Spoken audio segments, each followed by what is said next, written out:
Hi, Brianna here again, talking about medical tourism for this assignment. We had to watch a video on YouTube from Forbes called The Multi-Billion-Dollar Medical Tourism Hub in the Heart of Texas. This goes into the medical center in Houston.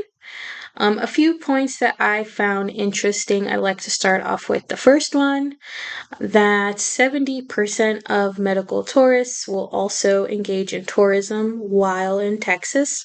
So things like going to events, going to restaurants, or other things going on in the city. I thought that was pretty interesting. People will also medically tour for medications as well as procedures.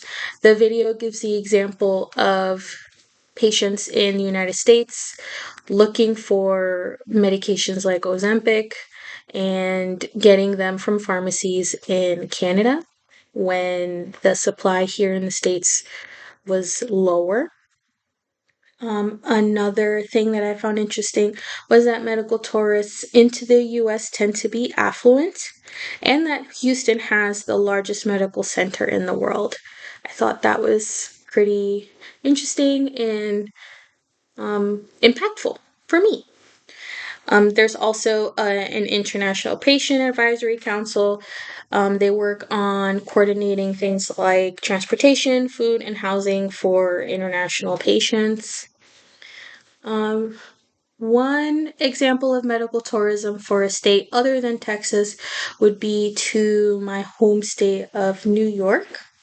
It has some of the leading hospital and specialist clinics, such as the New York Bone and Joint Specialists. At the New York Bone and Joint Specialists, they deal with patients that have joint and or other orthopedic problems. They offer services like physical therapy, traditional joint injections, braces, regenerative medicine injections, and things like that. They also offer surgical options for patients that are seeking that or that need that. A patient may travel out of state to New York if maybe their local options are poor, they don't have a lot of options, or to seek a second opinion if maybe they saw a provider locally that they did not either vibe with or their plan of care was just not to the liking of the patient. They may want to seek a second opinion from a different provider that could offer different insight into their condition. I was unable to determine mortality rates if they're different state to state, but for the US, the 30-day mortality is generally low, around 0.1 to 0.4% for a procedure like a total knee replacement.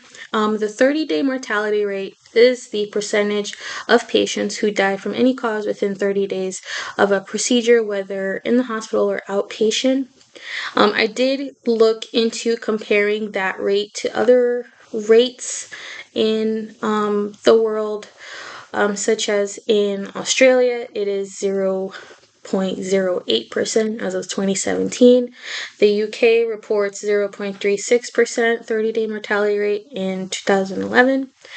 Risks are higher for older patients and for those with comorbidities.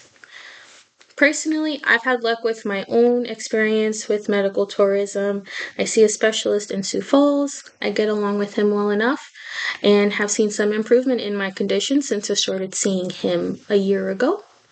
Being able to make virtual visit appointments also is helpful. It adds some convenience, especially in the winter months of South Dakota. But yeah, that's all I wanted to talk about today. And I hope you have a good day.